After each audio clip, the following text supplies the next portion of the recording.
Allez, prenez votre courage, Exode 36, Exode 37. On en parle dans quelques instants.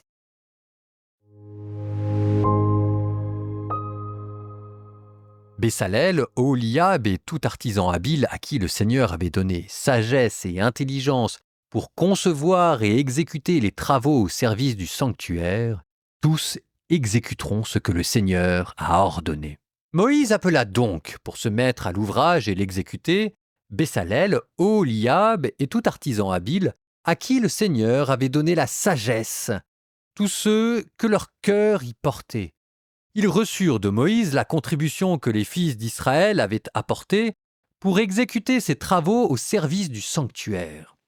Chaque matin, on apportait encore des offrandes volontaires. Alors, tous les artisans occupés aux divers travaux du sanctuaire quittèrent chacun l'ouvrage qu'ils étaient en train de faire et vinrent dire à Moïse : « Le peuple apporte plus qu'il n'en faut pour le travail que le Seigneur a ordonné d'exécuter. » Moïse donna donc cet ordre que l'on fit passer dans le camp : que personne, ni homme ni femme, n'apporte plus rien en contribution pour le sanctuaire. Et le peuple cessa d'apporter quoi que ce soit. Il y avait suffisamment de matériaux pour faire tout le travail. Il y en avait même en surplus. Les ouvriers, artisans habiles, construisirent la demeure. Ils firent 10 tentures de lin retors, pourpre violette, pourpre rouge et cramoisi éclatant, et on y broda des kéroubim. C'est une œuvre d'artiste. Chaque tenture mesurait 28 coudées de long et 4 de large. Toutes les tentures avaient les mêmes dimensions. On assembla 5 tentures l'une à l'autre, et les 5 autres également. On fit des lacets de pourpre violette au bord de la première tenture, à l'extrémité de l'assemblage, et on fit de même au bord de la dernière tenture du deuxième assemblage. On mit 50 lacets à la première tenture et 50 lacets à l'extrémité de la tenture du deuxième assemblage, les lacets s'attachant l'un à l'autre. On fit 50 agrafes en or.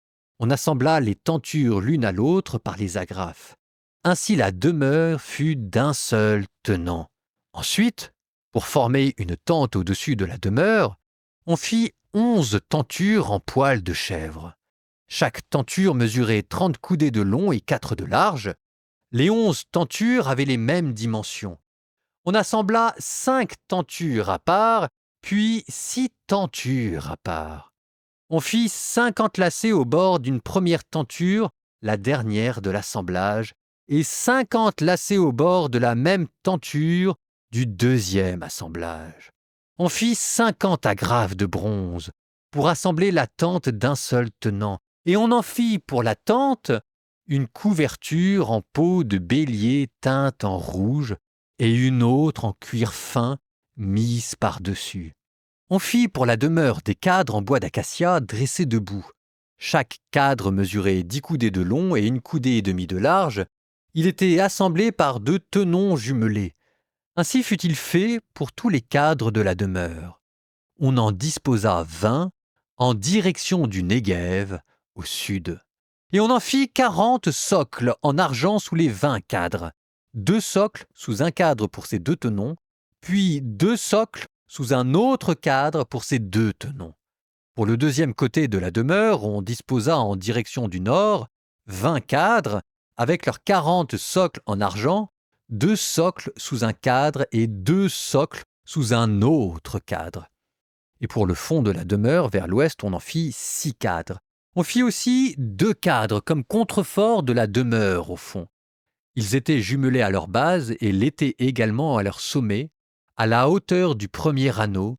Ainsi fut-il fait pour eux deux, pour les 2 contreforts. Il y eut donc 8 cadres avec leur socle en argent, soit 16 socles, 2 socles sous un cadre, 2 socles sous un autre cadre. On fit les traverses en bois d'acacia, 5 pour les cadres du premier côté de la demeure, 5 pour les cadres du deuxième côté de la demeure, 5 pour les cadres qui forment le fond de la demeure vers l'ouest. On fit aussi la traverse médiane à mi-hauteur des cadres, traversant la demeure d'un bout à l'autre. Les cadres, on les plaqua d'or. On fit en or leur anneau pour loger les traverses, et les traverses on les plaqua d'or. On fit un rideau de pourpre violette, pourpre rouge, cramoisi éclatant et lin retors. C'est une œuvre d'artiste. On y broda des kéroubim. On le fixa à 4 colonnes en acacia, plaquées d'or et munies de crochets en or. On coula pour elles 4 socles en argent. Pour l'entrée de la tente, on fit un voile en pourpre violette, pourpre rouge, cramoisi éclatant et lin retors. C'est une œuvre d'artisan brocheur. On fit pour le voile 5 colonnes avec leurs crochets. Leurs chapiteaux et leurs tringles furent plaqués d'or, leurs 5 socles étaient en bronze. Bessalel fit l'arche en bois d'acacia de 2 coudées et demie de long sur 1 coudée et demie de large et 1 coudée et demie de haut. Il le plaqua d'or pur à l'intérieur et à l'extérieur et il l'entoura d'une moulure en or. Il coula 4 anneaux d'or qu'il attacha aux 4 pieds de l'arche, 2 anneaux sur un côté, 2 anneaux sur l'autre. Il fit des barres en bois d'acacia, il les plaqua d'or, et il les instruisit dans les anneaux des côtés de l'arche pour qu'on puisse la porter. Il fit un propitiatoire en or pur, long de 2 coudées et demie et large d'1 coudée et demie. Il forgea 2 kéroubim en or qu'il plaça aux 2 extrémités du propitiatoire, un kéroub à une extrémité et l'autre kéroub à l'autre extrémité. Il fit donc les 2 kéroubim aux 2 extrémités du propitiatoire. Les kéroubim avaient les ailes déployées vers le haut et protégeaient le propitiatoire de leurs ailes. Ils se faisaient face, le regard tourné vers le propitiatoire. Il fit la table en bois d'acacia longue de 2 coudées, large d'1 coudée et haute d'1 coudée et demie. Il la plaqua d'or pur et il l'entoura d'une moulure en or. Il lui fit des entretoises d'un palme et il les entoura d'une moulure en or. Il coula 4 anneaux d'or qu'il mit aux 4 angles formés par les 4 pieds. Ces anneaux furent placés près des entretoises pour loger les barres servant à porter la table. Il fit les barres en bois d'acacia et il les plaqua d'or. Elles servaient à porter la table. Il fit les accessoires de la table, plats, gobelets, timbales et aiguières pour les libations. Il les fit en or pur. Il fit le chandelier en or pur. Il forgea le chandelier. Bases, tiges, coupes, boutons et fleurs faisaient corps avec lui. 6 branches s'en détachaient sur le côté, 3 d'un côté et 3 de l'autre. Sur une branche, 3 coupes en forme d'amande avec boutons et fleurs, et sur une autre branche, 3 coupes en forme d'amande avec boutons et fleurs. De même pour les 6 branches sortant du chandelier. Le chandelier lui-même portait 4 coupes en forme d'amande avec boutons et fleurs. Un bouton sous les 2 premières branches issues du chandelier, un bouton sous les 2 suivantes et un bouton sous les 2 dernières. Et ainsi donc pour les 6 branches qui en sortaient. Boutons et branches faisaient corps avec le chandelier, qui était tout entier forgé d'une seule pièce, en or pur. Il lui fit des lampes au nombre de 7, des pincettes et des porte-lampes en or pur. Il lui fallut un lingot d'or pur pour le chandelier et tous ses accessoires. Il fit l'autel de l'encens en bois d'acacia. L'autel avait 1 coudée de long, 1 coudée de large. Sa base était donc carrée et 2 coudées et demie de haut. Ses cornes faisaient corps avec lui. Il le plaqua d'or pur, le dessus, les parois tout autour et les cornes. Il l'entoura d'une moulure en or. Sous la moulure, sur les 2 côtés, il plaça des anneaux d'or pour loger les barres servant à les porter. Il fit les barres en bois d'acacia et les plaqua d'or. Il fit l'huile d'onction sainte et l'encens aromatique pur. C'est une œuvre de parfumeur.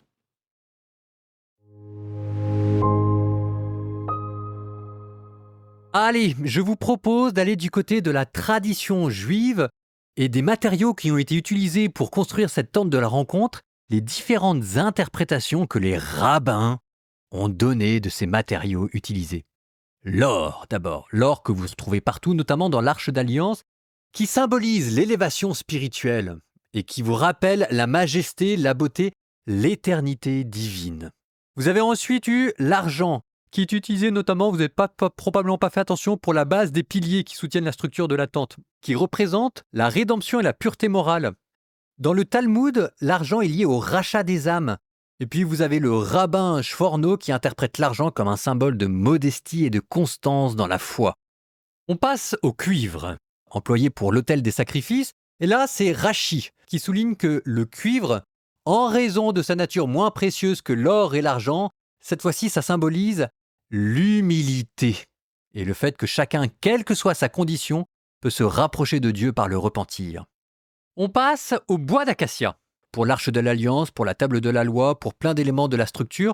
Le bois d'acacia, parce qu'il est imputrescible, c'est-à-dire qu'il résiste à l'eau, il symbolise la durabilité et la protection divine, la persévérance de la foi d'Israël au milieu des épreuves. Persévérance de la foi d'Israël au milieu des épreuves, sachant qu'on vient de sortir du veau d'or, je ne sais pas exactement, mais selon un midrash, le bois d'acacia symbolise également le souvenir du passé de l'Égypte, puisque cet acacia, en fait, aurait été emporté d'Égypte lors de l'Exode. Mais de fait, dans le désert, on comprend que l'on puisse trouver de l'or, de l'argent ou du cuivre, mais comment ça se fait qu'on ait trouvé de l'acacia ? Si jamais les Juifs ont pu construire la tente de la rencontre avec du bois d'acacia, ça veut dire qu'ils l'avaient pris des Égyptiens. Passons aux étoffes. Vous avez peut-être entendu qu'ils revenaient comme une sorte de refrain, et de lin, de pourpre, de cramoisi, de tenture violette, etc. La couleur bleue, par exemple, évidemment, est associée au ciel et rappelle la présence divine. Vous avez ensuite le pourpre. Le pourpre, ça représente la majesté et la dignité. Ces couleurs-là, vous les retrouverez aussi dans les icônes. Quand en icône, vous avez du bleu, ça représente le ciel, et quand vous avez du pourpre, ça représente l'imperium, l'autorité, la puissance divine.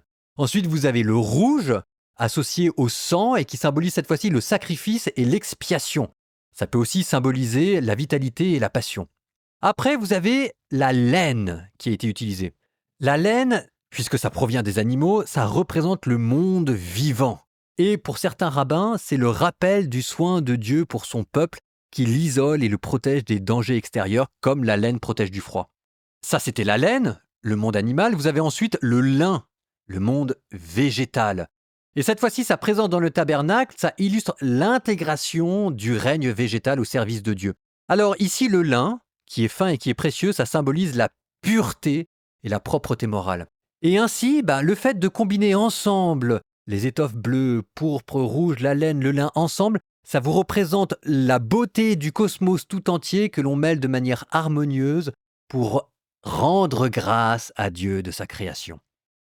Ça, pour nous chrétiens, ça préfigure la Jérusalem céleste.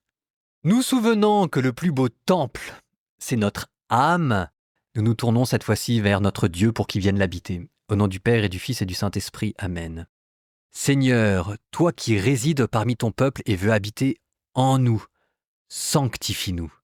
Fais de notre âme un tabernacle vivant. Accorde-nous la pureté de l'or, la noblesse du cœur et la richesse intérieure pour que nos actions soient précieuses à tes yeux. Accorde-nous la fermeté de l'argent, que nous soyons constants dans notre foi pour que nous puissions bâtir une communauté forte et unie. Fais de nous des vases d'onction, consacrés à ta mission et imprégnés de ton esprit, que ta bénédiction nous emplisse et que ta sainteté nous habite, et que nos prières, Seigneur, montent comme l'offrande. Et vous, que Dieu vous bénisse, le Père, le Fils et le Saint-Esprit.